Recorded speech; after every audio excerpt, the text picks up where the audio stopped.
ओम श्री चिन्मय सद्गुरवे नमः।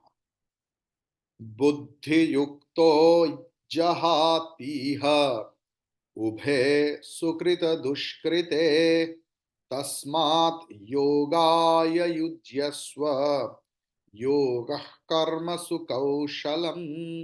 Shrimad Bhagavad Gita second chapter 50th श्लोक 50 50 बुद्धि युक्तः।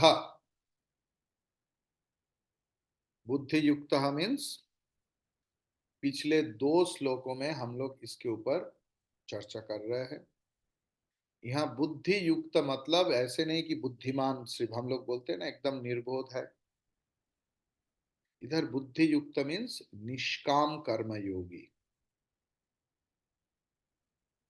बुद्धि युक्त इह सुकृत दुष्कृते उभे जहाति तस्मात् त्वं योगाय युज्वस्व कर्मसु कौशलम योगः। ঠিক আছে, ভগবান এখানে যোগের সংজ্ঞা দিচ্ছেন। হ্যাঁ, আগের বার বলে দিয়েছেন সমত্বম যোগ উচ্চতে, আজকে আবার বলছে কর্মসু যোগঃ কর্মসু কৌশলম। এটা সারা জীবন মনে রাখবে। হ্যাঁ, এই জায়গাটা আন্ডারলাইন করে রেখো। যোগঃ কর্মসু কৌশলম। আর একটা হচ্ছে সমত্বম যোগ উচ্চতে। তো বুদ্ধিযুক্ত মানে निष्काम कर्मयोगी। इह मीन्स इसी इहलोक में, इस पृथ्वी में, जीवद्दशा में, जब हम जीवित है इस शरीर में, तब क्या होता है? सुकृत दुष्कृत, पुण्य और पाप में, उभय उभय में, उभय को ही त्याग देता है। मतलब उनका पाप पुण्य का बोध ही नहीं रहता है। ये कितना सुंदर भाव देखिए जी। ये करने से मेरा पाप होगा। पाप क्या है? ये करने से पुण्य होगा। ये क्या है? देखिए, हम लोग गलत फहमी से बहुत कुछ कर देता है। आज ही सुबह एक व्यक्ति से बात कर रहा था, तो बोला कि स्वामी जी, आप जैसे बोल देते हैं ये बहुत अच्छा लगता है, लेकिन स्वामी लोग ऐसा नहीं बोलते। स्वामी लोग कैसे बोलेगा? कहाँ लिखा है स्वामी ये नहीं बोलेगा, वो नहीं बोलेगा? हाउ डू यू जज?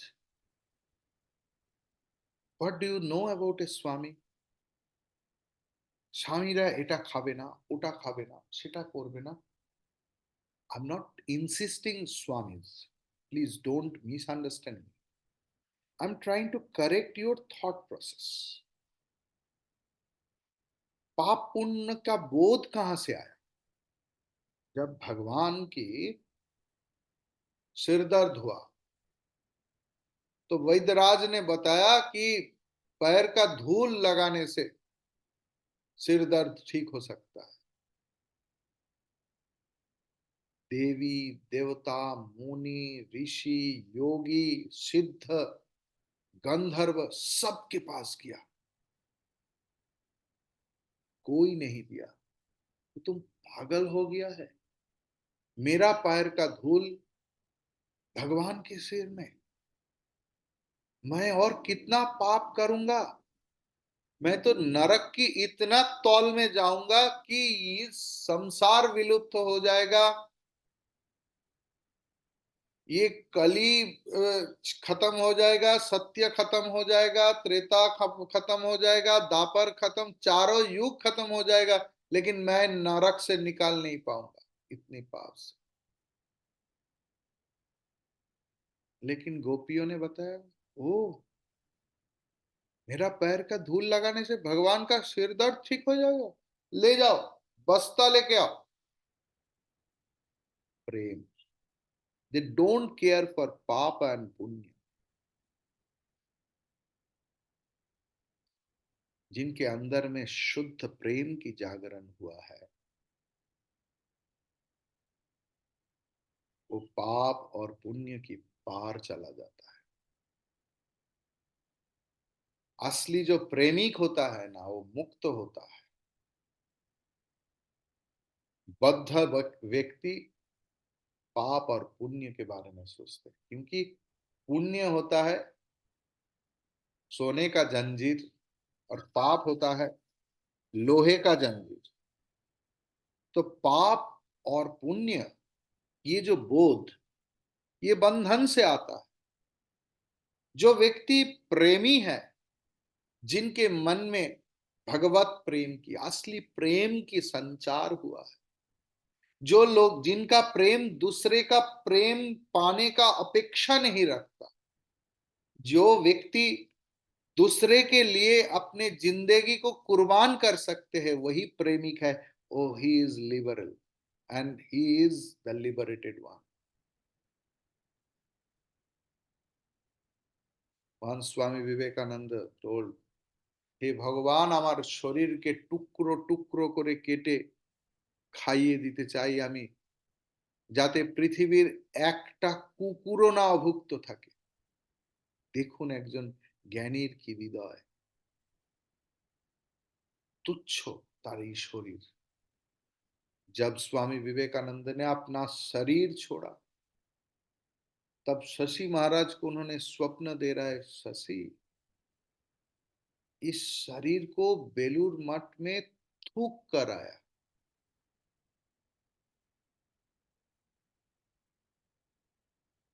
How much they are merged for the well being of the society.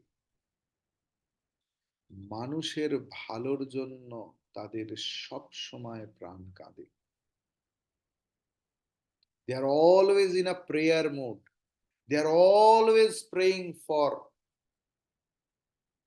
others. Always.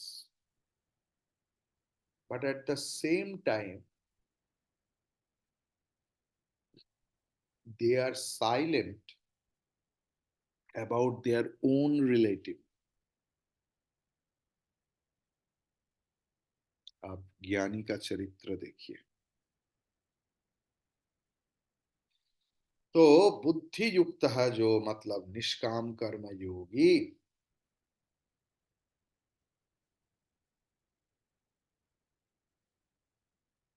यह मतलब इस पृथ्वी में जीते जी सुकृत दुष्कृते, मतलब पाप पुण्य और पाप में, पाप उभय को उभय जहाती त्याग करते हैं, मतलब उस भावना को त्याग कर देते हैं, त्याग करके युज्वस्व सारे कर्म करते हैं। और जो व्यक्ति के अंदर फलाकांक्षा नहीं है, पाप पुण्य का बोध नहीं है, जिनका कर्म ही ईश्वर है, जिनका जहां पर हाथ है वहां पर ही मन है, उनका कर्म कुशलता से होता है, परफेक्ट होता है। और जिनका कर्म और कर्ता एक लाइन में खड़ा हो जाता है, उनका कर्ता भाव कर्म में चला जाता है, और उसे योग कहते हैं। उसी कर्म भगवान की पूजा बन जाता है, उसी को योग कहते हैं। योग का मतलब how much efficient you are in your work. जब भगवान ने बताया था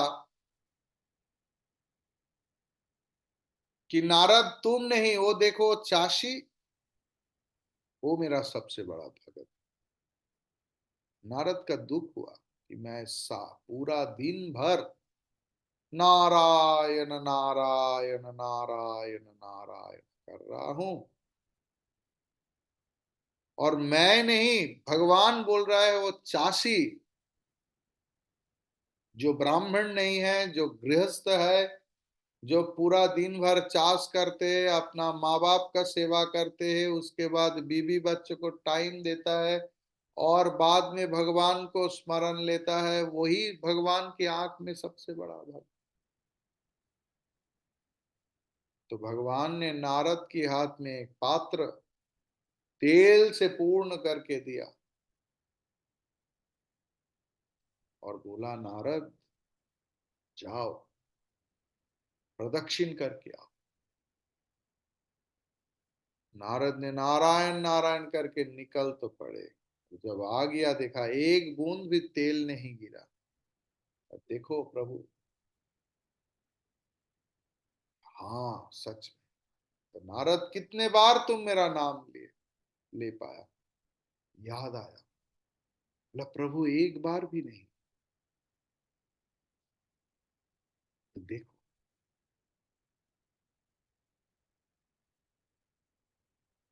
जिन्होंने अपने आवेग के द्वारा, इमोशंस के द्वारा परिचालित है,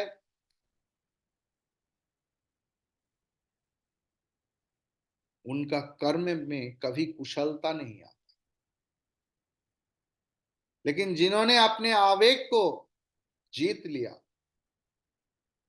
और आपने बुद्धि योग में समता रखी, मतलब who is dependent on his educated learned intellect, जिस इंटेलेक्ट ने बहुत सुना, बहुत मनन किया, ध्यान किया, बलिष्ठ हुआ न्याय नीति से, परिपुष्ट हुआ साधन से, जप से, बोध से, जो व्यक्ति उसके द्वारा परिचालित होता है,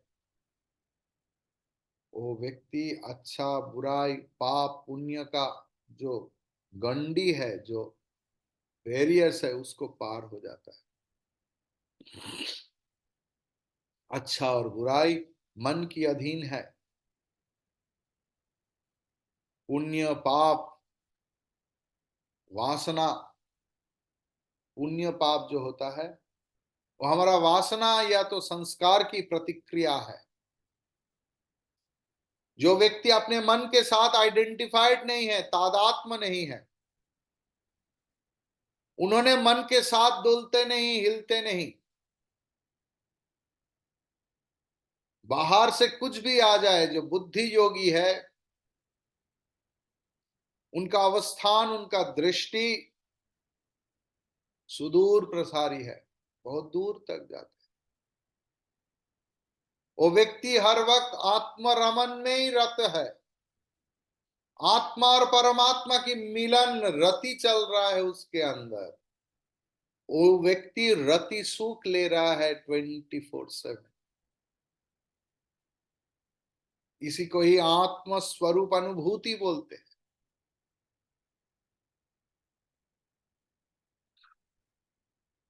भगवत गीता मनुष्य को, हमको, आप सब, इस शरीर को जो बंधन है, शरीर का जो लिमिटेशंस है, उनको पार करके हमारे जो लार्नेड इंटेलेक्ट स्टेट है, बौद्धिक स्तर में अवस्थान करने की आह्वान कर रहा है, वेलकम कर रहा है। क्यों? क्योंकि इसी स्थिति में ही मनुष्य अपने स्वरूप के बारे में अनुसंधान करते, विचार की ताकत है, इसीलिए सारे प्राणियों में मनुष्य श्रेष्ठ है। क्योंकि सिर्फ एक ही जीव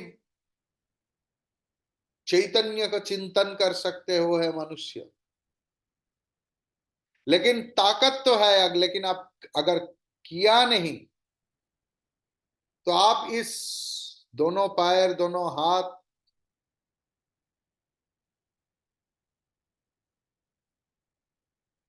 महंगा साड़ी, महंगी ब्रांड की गहना, महंगी ब्रांड की कोट पैंट शूट पशु ही है। भगवत गीता बोल रहा है जब तक आप आपका धर्म का पालन ना करें। आपका धर्म क्या है? मनुष्यत्व। और वो मनुष्यत्व धर्म कब प्रकाश पाते हैं? जब आप बुद्धि का स्मरण लेता है, स्थान लेते हैं, चैतन्य का चिंतन करते हैं। अगर जल में तरलत्व नहीं रहता है तो हम उनको जल नहीं कहते। उनको वाष्प कह सकते, उनको बर्फ कह सकते, लेकिन जल तो नहीं कह सकते। अगर मनुष्य इस मनुष्य शरीर लेकर भी अपना श्रेष्ठत्व प्रमाण करने की कर्म में नियुक्त न रहे, उनका मानव जीवन बेकार है और वो मनुष्य शरीर में पशु से भी अधम है। भगवान अर्जुन को बोला है, भगवान अर्जुन बेटा आक्षेप करने का कोई जरूरत नहीं। Don't be depressed, no need to lament. सच्चा पुरुष जैसे, सच्चा मनुष्य जैसे सारे समस्या, सारे परिस्थिति में जीने की कला कैसे हो सकता है, ये उपदेश दे रहा है। अर्जुन वीर था उस समय, पूरा पृथ्वी में अर्जुन जैसे वीर नहीं था। फिर भी उन्होंने जगत को अपना दैहिक स्तर से और मानसिक स्तर से देखते थे। इसीलिए उनका मन में दुविधा था, मन में संकट आया। जिन्होंने कॉन्सियसली सचेतन रूप से मनुष्यत्व में उत्तीर्ण हुआ है, बौद्धिक दृष्टि से जीवन यापन कर रहे हैं, उनका सारे वासना, पूर्व पूर्व पूर्व जन्म का वासना संस्कार सब क्षय प्राप्त हो जाता है और वो व्यक्ति जीवन मुक्त हो जाता है जीते जी। इसीलिए भगवान अर्जुन को बोल रहा है, अर्जुन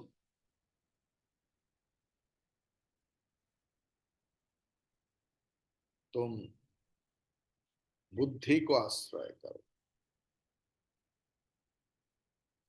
व्यासदेव योग शब्द की व्यवहार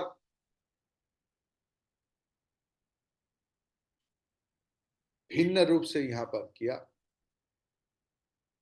पहले हम लोग देखा समत्वम योग उच्यते, मन की जो समत्व भाव, the tranquillity, the balanced condition of the mind is called yoga. अभी बोल रहा है कर्म दक्षता, the perfection of the work, efficiency of the work is yoga। अगर आप साइंस की किताब पढ़ रहे हैं और एक एक चैप्टर में एक ही शब्द का अलग अलग अलग अलग डेफिनेशन होगा तो स्टूडेंट का क्या हाल होगा? सपोज सेल, सेल के मतलब फिजिक्स में एक, केमिस्ट्री में एक, बायोलॉजी में एक, है ना? और बाजार में आप जाते हैं, हम लोग बोलते हैं भाई एवरेडी का एक सेल दो। आर्मी में सेल का मतलब अलग होता है, उच्चारण तो एक ही है ना।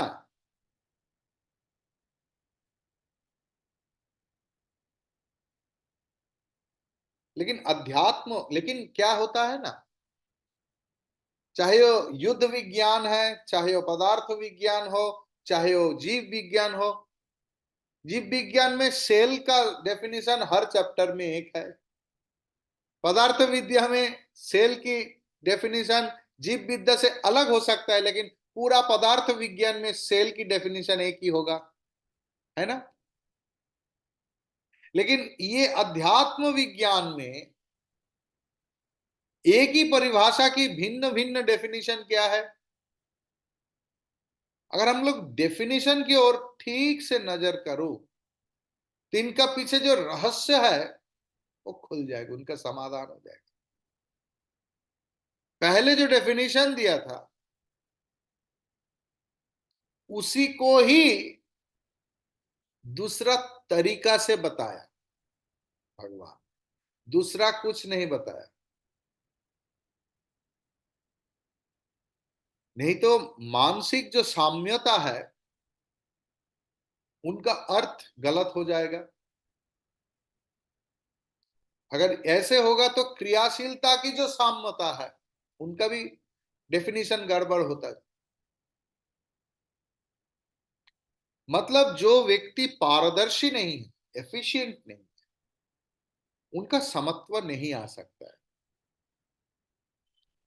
तो इस श्लोक का अगर आप विचार करेंगे तो भगवान की वक्तव्य का उद्देश्य क्या है।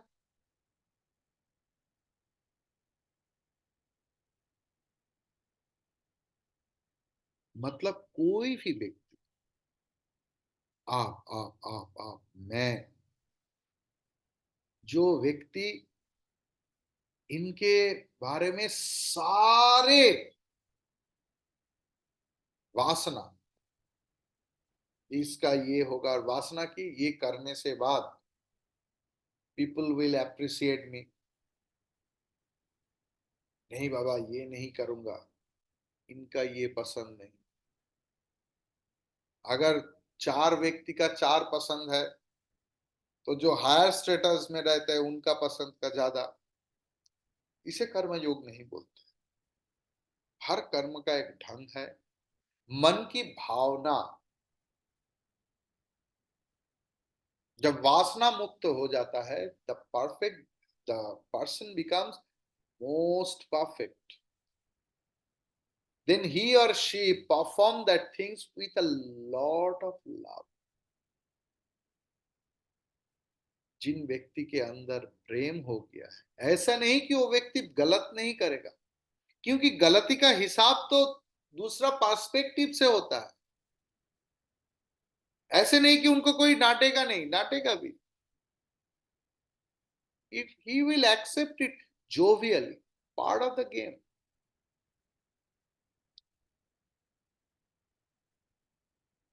जो व्यक्ति वासना की भार से, वजन से मुक्त है, उनका मन की चांचल्य, रेस्टलेसनेस चला गया। जिनका मन शांत हो गया, उनका अंतःकरण भी विशुद्ध हो गया, पवित्र हो गया। उसी मन से विवेक, विचार, मनन, ध्यानम, निधिध्यासनम, ये सब कुछ होता है।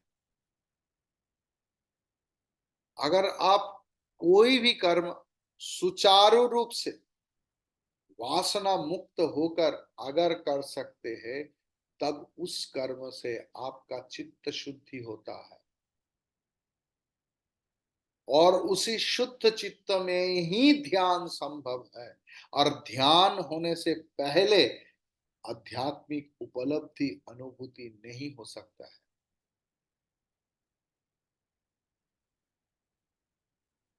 योग की परिभाषा की एक तृतीय अर्थ भी है, जो उस समय भी था, अभी भी है। बोलते हैं ना, मन योग से पढ़ो, बंगाली में हमारे टीचर लोग। मतलब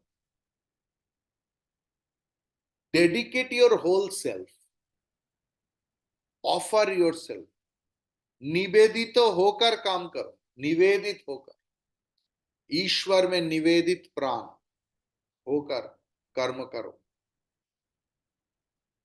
और उसमें श्रद्धा,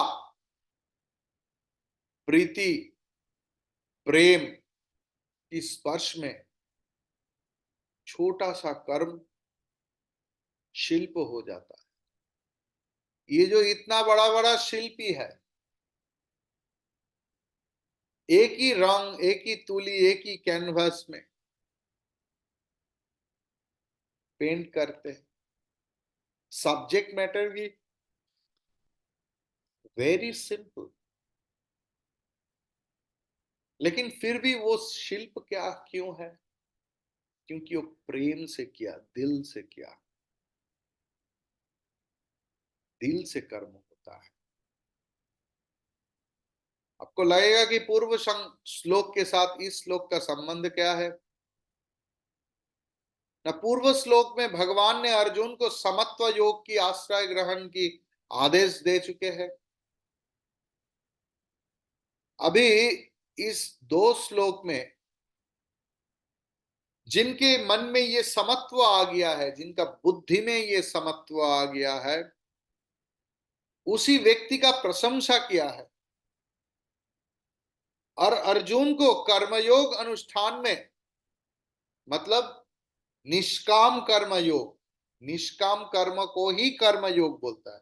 कर्म योग मतलब निष्काम कर्म, निष्काम कर्म मतलब कर्म योग। तो अर्जुन को इसी कर्म योग की अनुष्ठान करने में प्रवृत्त कर रहा है, बार बार आदेश दे रहा है। और निष्काम कर्म करने के बाद क्या फल उत्पन्न है उसके बारे में बोलते हैं। अभी सवाल उठ सकता है कि जो व्यक्ति बुद्धि युक्त है, जो व्यक्ति निष्काम कर्म योगी है, वो व्यक्ति पाप और पुण्य दोनों को ही इसी लोक में परित्याग करते हैं। बोला है ना भगवान ने। इसका अर्थ क्या है?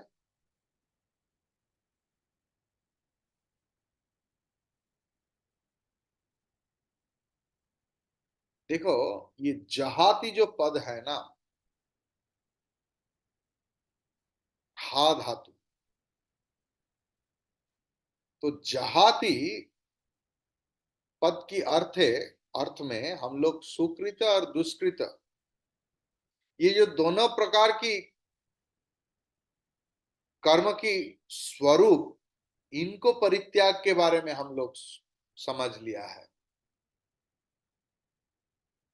ये भ्रांति हमारा मन में होगा। कर्म की स्वरूप को त्याग करने नहीं बताया। इसीलिए भगवान ने क्या शब्द बोला? योगाय युज्वस्व। मतलब सुकृत कर्म करने से स्वर्ग लाभ होगा, ऐसे सोचकर उस कर्म करने के लिए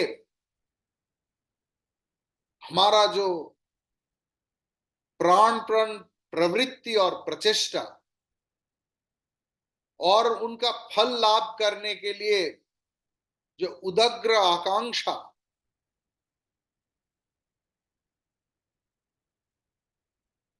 ये बुद्धि युक्त व्यक्ति त्याग करते हैं।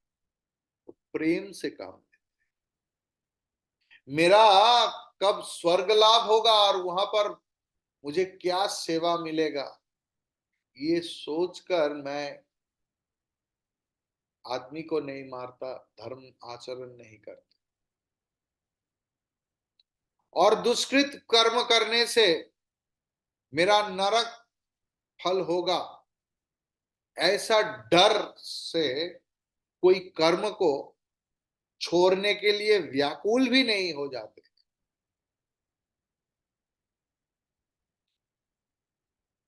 बुद्धि युक्त व्यक्ति संकल्प शून्य हो जाता है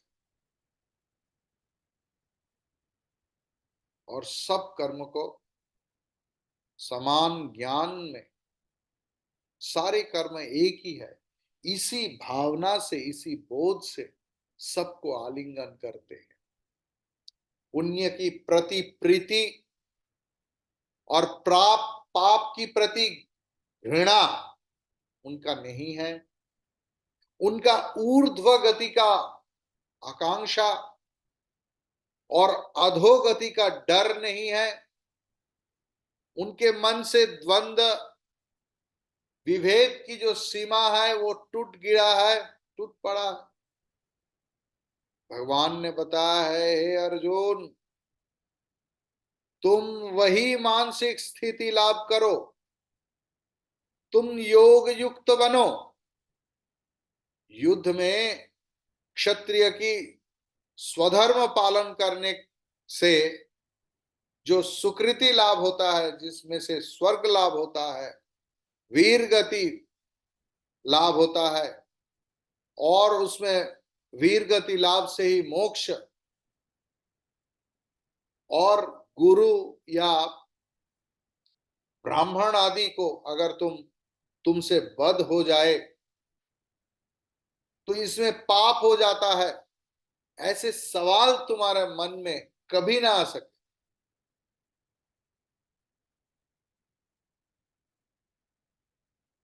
अब सवाल उठ सकता है कि स्वामी जी आप ये क्या बात कर रहे हैं?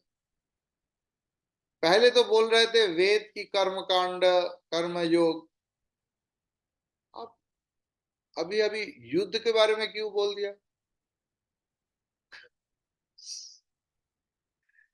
देखो, वेदोक्त कर्म की मतलब आप सिर्फ यज्ञादि कर्म के बारे में क्यों सोच रहे हैं?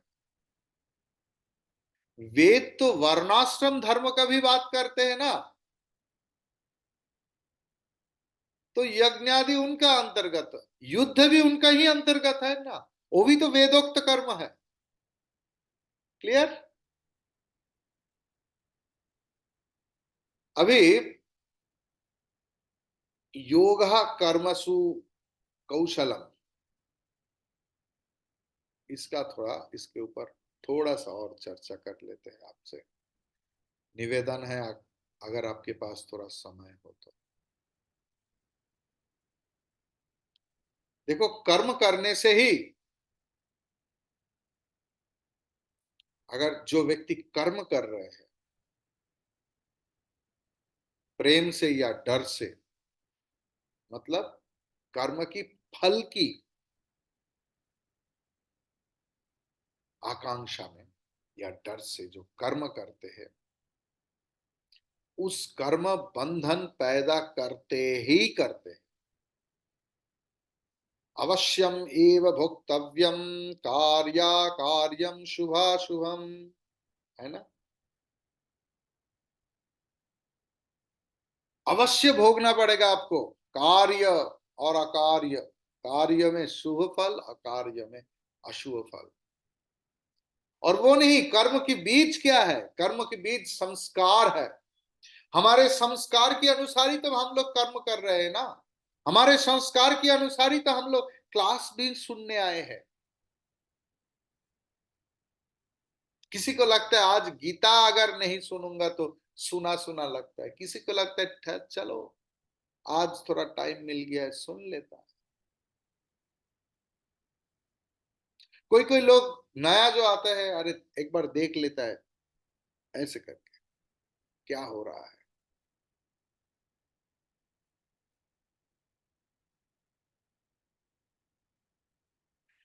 तो अगर, लेकिन कर्म बिना तो एक स्टेप भी नहीं होगा। थर्ड चैप्टर में फिफ्थ श्लोक, कर्म के सिवा, भगवान ने बताया कर्म के सिवा कोई व्यक्ति नहीं जी सकते।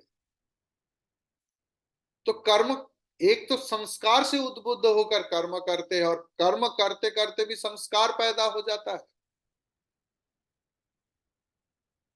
ऐसे अवस्था में एक ऐसे उपाय की जरूरत है जिसमें जीवन में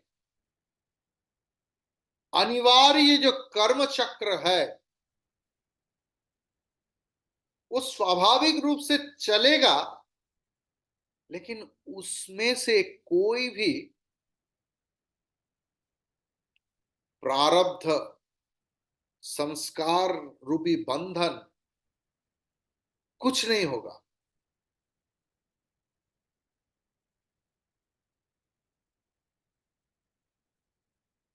আমার যেমন বেনি তেমনি রবে, চুল ভিজাবো না। नहाऊंगा लेकिन बाल नहीं भीजे भीगे। ये देखिए हमारा पुराना शास्त्र में सब लिखा है। आज इन्वेंशन हुआ है क्या? शावर कैप है ना, ऐसे लगा के लोग नहा लेता है। तो पूरा शरीर धो सकता है लेकिन बाल थोड़ा सा भी भीगता नहीं, क्योंकि शावर कैप लगा हुआ है। ऐसे ही है कर्म योग। कर्म होगा, लेकिन कर्म की जब फल, जो संस्कार पैदा होगा, प्रारब्ध पैदा होगा, कुछ कुछ नहीं, सिर्फ प्रेम पैदा। योग युक्त कर्म, वही वही कौशल। कुश शब्द से कौशल शब्द आया। कुश। तो वेद की जमाना में और उसके बाद भी, जब शिष्य ब्रह्मचारी गुरु सेवा के लिए समीध, कुश, फल फूल सभी उन लोगों को लाना पड़ता था। लेकिन ये जो कुश है ना, ये बहुत तीक्ष्ण होता है। अगर थोड़ा सा आपका ध्यान उड़ जाएगा तो ये पूरा कट जाएगा एक घास से। कुश की अंदर उनका जो सार ऐसे छुपा हुआ है, ऐसे रहते हैं प्रकृति में, और उसी को ही संग्रह करना पड़ेगा। तो उसको संग्रह भी करना पड़ेगा लेकिन हाथ नहीं काटेगा। इसीलिए इस चतुरता को, इस क्लेवरनेस को, इस परफेक्टनेस को कुशलता बोला है। मतलब कर्म तो करना ही पड़ेगा, लेकिन उसमें से पाप पुण्य संस्कार, जय पराजय, लाभ अलाभ, कोई भावना कोई वासना नहीं आएगा। सिर्फ प्रेम उत्पन्न होगा, चित्त शुद्ध होगा। जिस शुद्ध चित्त में भगवान बैठेगा, जिस शुद्ध चित्त में भगवान की चिंतन करते करते हम लोग मुक्त हो जाऊंगा इस संसार के से, संसार के बंधन से। हरिओम तत्सत। हरिओम तत्सत।